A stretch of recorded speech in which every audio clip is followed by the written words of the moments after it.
Hello and welcome back to Father-Offspring Interviews, episode 36. I just want to acknowledge that this episode is coming out the day after a certain election. On that note, we're going to get started with a question from Z from Brooklyn, who says, here we are in year five of a global pandemic with around 450,000 peer reviewed studies showing not insignificant multi system, multi year effects. Most doctors, the individuals we look to for guidance, do not read these studies. Those of us taking any precautions are the exception to the rule. But just this week, we received more data on CD8/CD4 T cell exhaustion and senescence, changes in memory and cognition, and persistent myocardial, endothelial, and olfactory dysfunction. Am I a crackpot for attempting to limit my exposure to SARS-CoV-2, COVID? Well, mysteriously named Z from Brooklyn. No, you are not a crackpot, not remotely. You were one of the people whose head is not in the sand. COVID, despite the rumors, is not over. COVID, for example, is still killing an average of 1,000 plus people a week in this country. The rate at which we are coming up with new vaccines is being outstripped by the rate with which new strains are coming up. So, yeah, it's not over. What especially is not over is long haul COVID, long COVID, post acute sequelae of COVID infection, which is when it's around for at least 3 months afterward. And it messes up every organ system looked at. And there's tens of millions of people estimated worldwide. And part of the problem is there's no blood test for it yet, no definitive diagnosis. Just because of this kind of parochial interest on my part, I'm kind of interested in the neurological implications of long haul COVID. And I think the best sort of technical term to use is they are terrifying. We are seeing damage to different parts of the brain, dysfunction, chronic inflammation, loss of cognitive function at a scale that has not been seen previously. It is bad news. And it is just like every other facet of this disease in that nobody knows squat about what's going on. Just at the brain level, for example, nobody knows what long haul COVID is in the nervous system. Is it because the virus is persisting long after the initial infection? Is it because the inflammatory response to the virus is persisting long after? Is it because the viral infection is bringing all sorts of dormant other viruses out of dormancy? Is it causing an autoimmune response? Nobody knows, which is a good way of summarizing at this point. Nobody knows why there's a transition from COVID to long COVID. No one understands the basis of why some subsets of people are more vulnerable to it. And nobody knows how to cure it. And it's really bad news. So, no, COVID is not over. You are not a crackpot for worrying about a basic take home message of really try your best not to get COVID. Unfortunately, we are not out of the woods on this yet, and denying that is sticking your head in the sand. Yeah, and I'll just pipe in with a quick reminder to those of you who are in my generation, even if you yourself are not particularly concerned about it, there are people who you care about who you probably want to try to protect from it. So just remember that as we continue to march forward with our lives here. Next, Alex from Ireland asks, what's the evolutionary purpose of decussation of nerves as they enter and leave the brain? Okay, Alex, decades go by without my using the word decussation. So thank you for bringing it up because a long time ago it was one of my favorite words. Decussation. You got your brain, you got your spinal cord, you got your body. And a weird thing about it is if you are moving your right arm, it is because of commands that are coming from neurons on the left side of your brain, the left motor cortex. Likewise, if you are feeling sensations in your left arm, it's being noted, processed first in your right hemisphere. There's this weird crossing of wires, decussations, that occur. All the ways in which the brain is sending motor commands down to your body, all the way your body is sending sensory information up to your brain. In your visual system, the eyes cross as to where they're being processed. So you get decussations. Now, this has two implications. The first one is it's a great way to torture people when they're learning neuroanatomy. It is agonizing detail as to which corticospinal tract decussates at this level rather than at that level, as opposed to this other tract. And it is completely decussate or does it hemidecussate? It is absolutely overwhelming. And those of you who've stuck it out for 36 of these will remember I started off by saying my great worship of this neuroanatomist Nauda, Vali Nauda, and I learned about decussations from him, and all I wanted was for him to note that I had memorized every factoid about them. So that's an important thing about decussations. The even more important thing is you get somebody who one day they wake up and their right arm is paralyzed. Ooh, some kind of stroke. This tells you something went wrong on the left side of their brain because of this switching, this decussation. Okay, so it's clinically relevant. Question, of course, then becomes what was brought up is why should it be that way? Why did we evolve this? Because you look at simpler organisms, simpler nervous systems, and you don't get decussation like that. It's a fairly more advanced vertebrate kind of thing. So you look and there's all sorts of speculations about it over the years. It was first described more than a century ago, and the first speculation started then.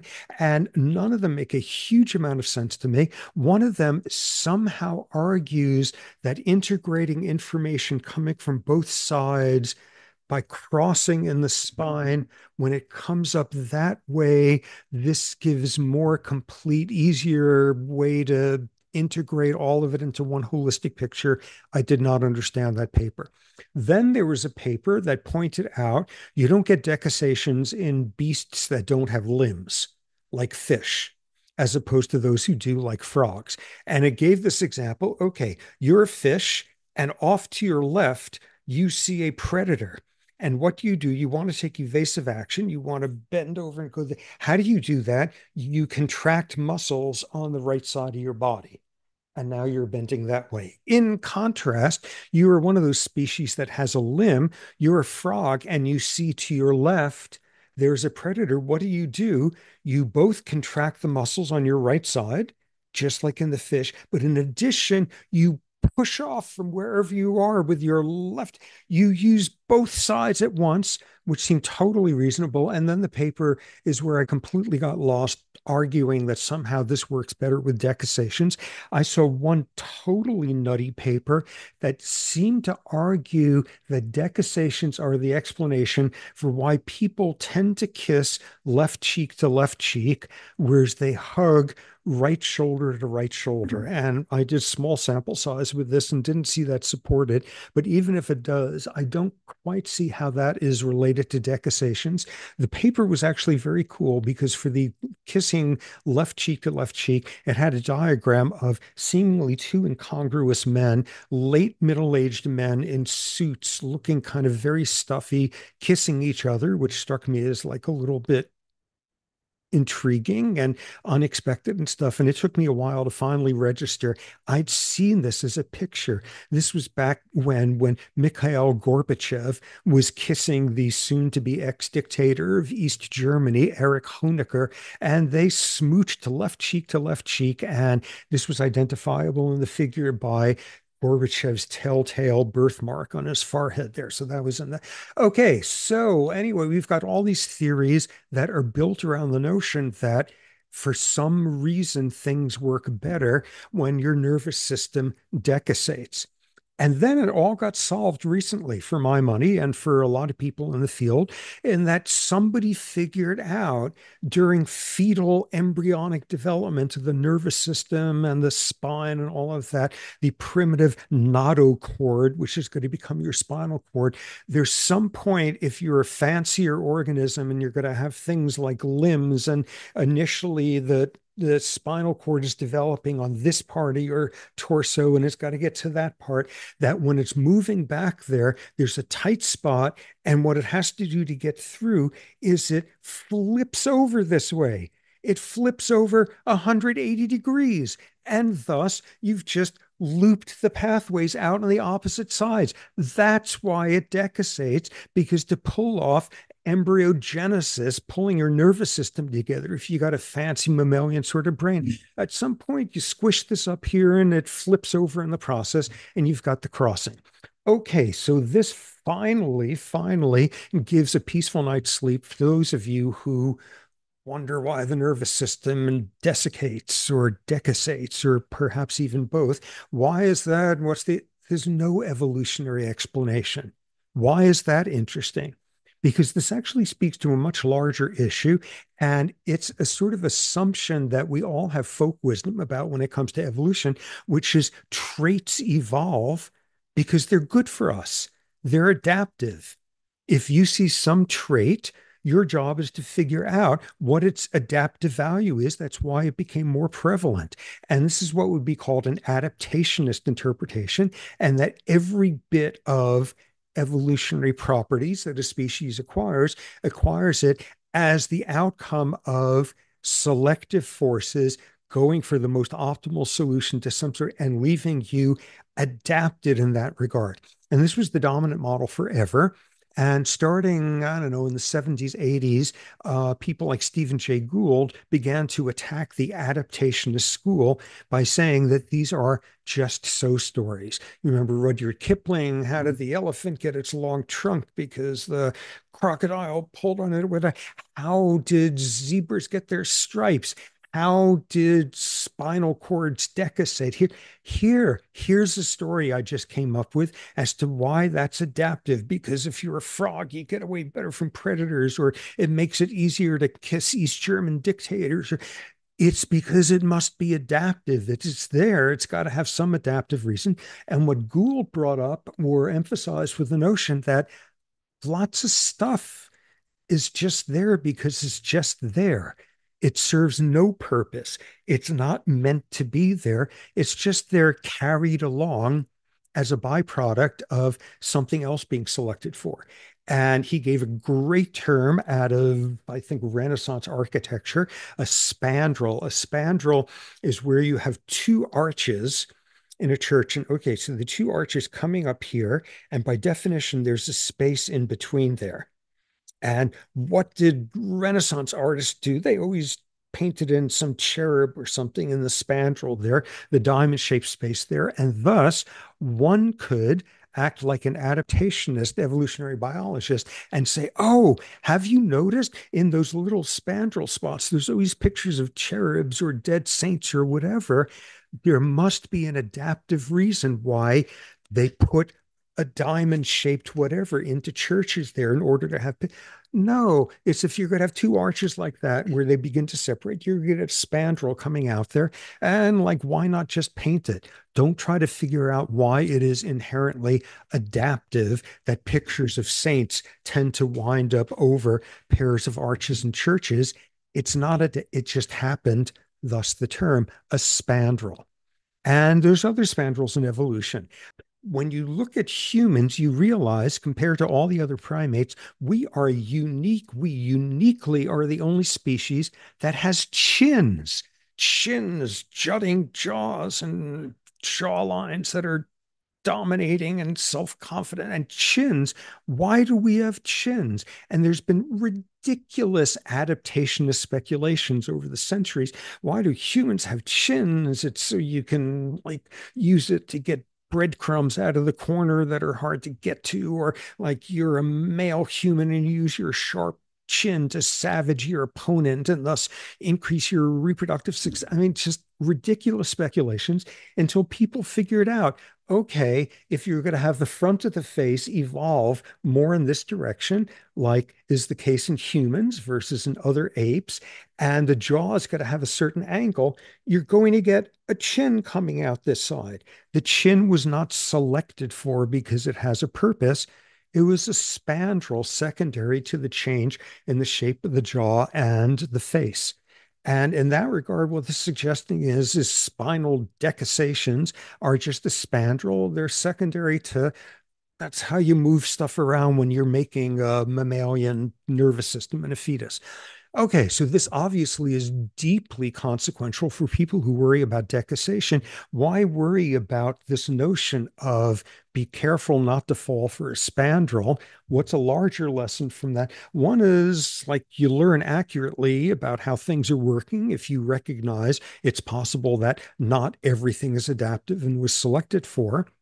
But more importantly, it allows you to sidestep a real quicksand in this field, something that's often termed the naturalistic fallacy, which is if something occurs in nature, it must be there for a good reason. And adaptation is teleology. It must be, therefore, in some version of the word, it is meant to be there. It is natural. Not only shouldn't you not try to get rid of it, but in fact, it's a good thing that it's there. And before you know it, you're off and running, turning Darwin into social Darwinism. Ooh, males have higher rates of aggression because they're meant to be. There's a good reason. It helped the species survive, and that's why we have stratified societies, and that's why.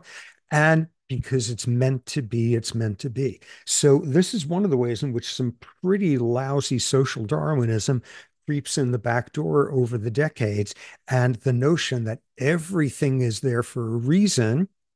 What is there because it ought to be there. You're just a hop, skip, and a jump away from being able to rationalize anything into being natural. And thus, what can you do? It must be here for a good reason. So we decussate for reasons that do in social Darwinism. That's the deal with spinal decussation. The jury is still out, though, on whether or not Robert Sapolsky does, in fact, have a chin. Viewers, this is your homework. Let us know in the comments next time you go in to hug someone, which side are you going to? Let's get a poll going here, okay?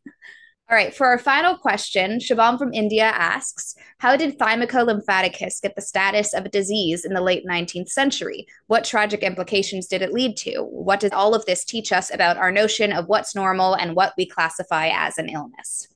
Thanks. I love this story using the slang informal name Thymicolymphaticus, where its actual name is status Thymicolymphaticus. This is an amazing children's story, not a story for children, but about children with a really ghastly outcome. And this was a case of a completely imaginary disease that was invented. And before it was over with, it was responsible for something like 20 to 30,000 deaths. Status Thymicolymphaticus. Now, the starting point of it is this odd feature about medical training, which is overwhelmingly doctors learn how to be doctors on the bodies of poor people.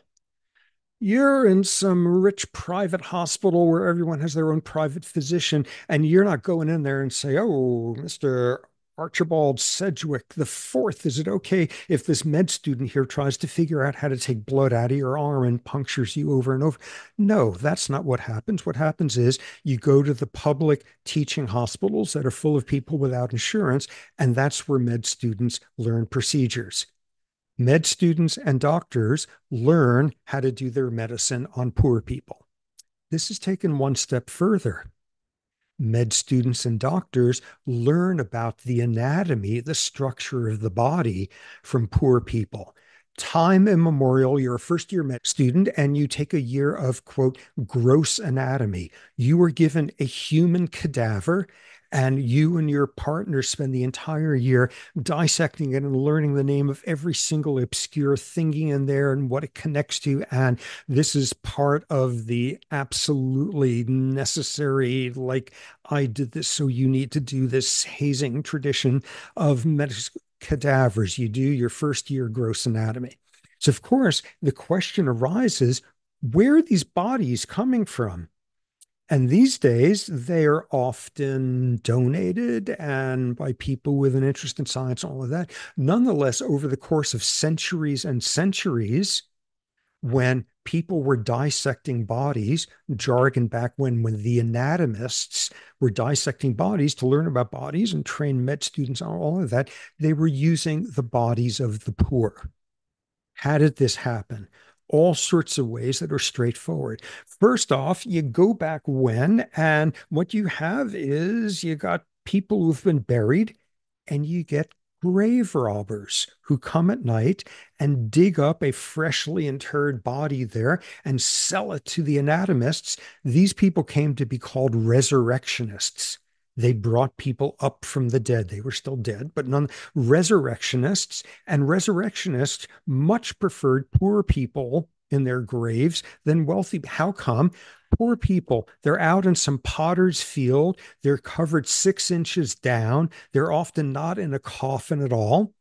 On top of that, there were all sorts of extra things, which is rules at various times and places that a hospital would not release a corpse until the bill was paid by the family.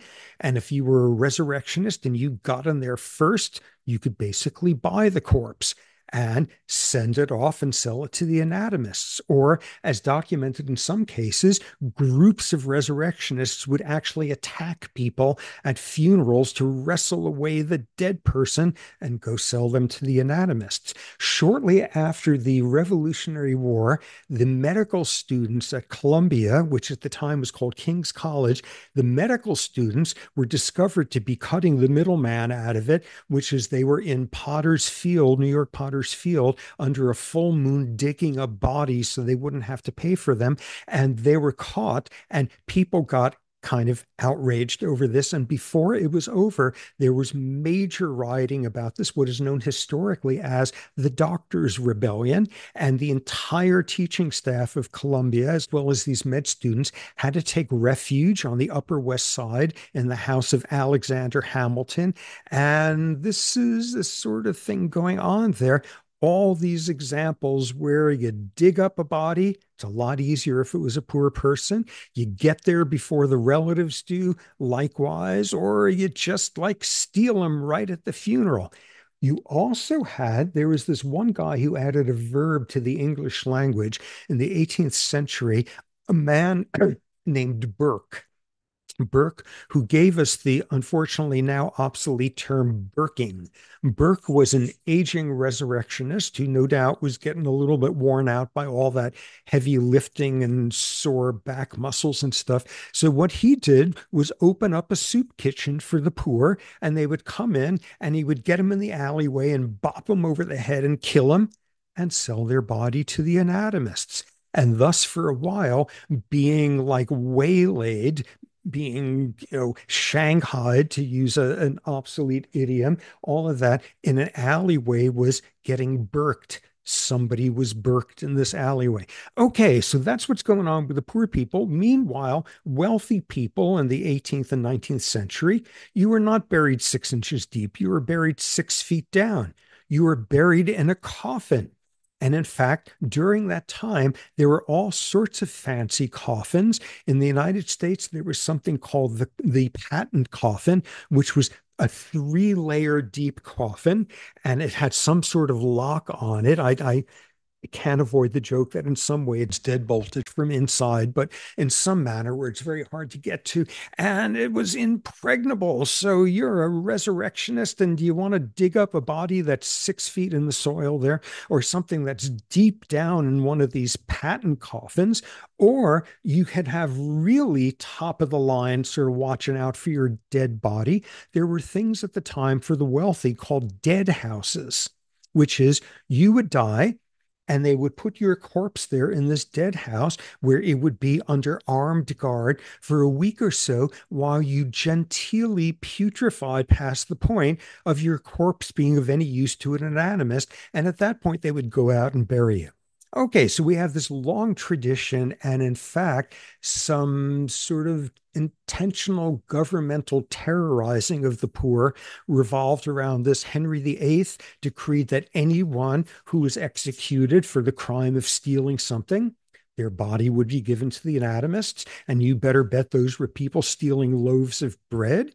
In 1847, something called the Anatomy Act was enacted throughout Europe, which was if you died in a poorhouse, your body was given to the anatomists. What's this about? The year just before that is when half of Europe burned with peasant uprisings, which after they were put down, just to let you know who's got their finger on whose throat there. And from now on, if you're poor and you die, we're going to hand you over to the anatomist to be dissected. Okay, so this long, long tradition, actually, I realized it was 1849 and the revolutions of 1848. So long, long tradition of doctors learn their anatomy, they learn about bodies from the poor, which brings us to an obscure gland in our throats called the thymus gland. Thymus, it's got something to do with immune function.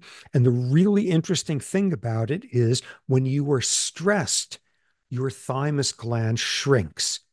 The cells in there are actually killed by stress hormones. And I don't mean something subtle. I mean, like you have the 3 day weekend from hell, and by the next day, your thymus is a quarter the size it was before the weekend started. Dramatic, rapid shrinking. So, all you've been studying are corpses of people who died while poor, being stressed by chronic diseases. And of course, in the slowly emerging field of pediatric medicine, the bodies of infants that were being studied were the bodies of poor dead infants who died stressed by malnutrition, by deprivation, by infectious disease, all of that. And these are the corpses that medical students learn to the answer to the question, what's the normal size of a thymus in a baby? And the answer seemingly was tiny, tiny, tiny. And then around 1890, a new disease began to emerge. And anyone who is ever a parent has nightmares about this disease. You have your child, your comfortable, healthy, well fed, middle class, loved, contented child, and you put them down to sleep and you come back in the morning. And for no reason anyone is ever able to give you that satisfies this nightmare that's been dumped on you, your child is dead. SIDS, sudden infant death syndrome. And we know something about lack of maturation of some respiratory neurons in the brainstem. These 1890s, it was just being recognized and nobody knew about it. So, of course, you do like cutting edge neuroscience.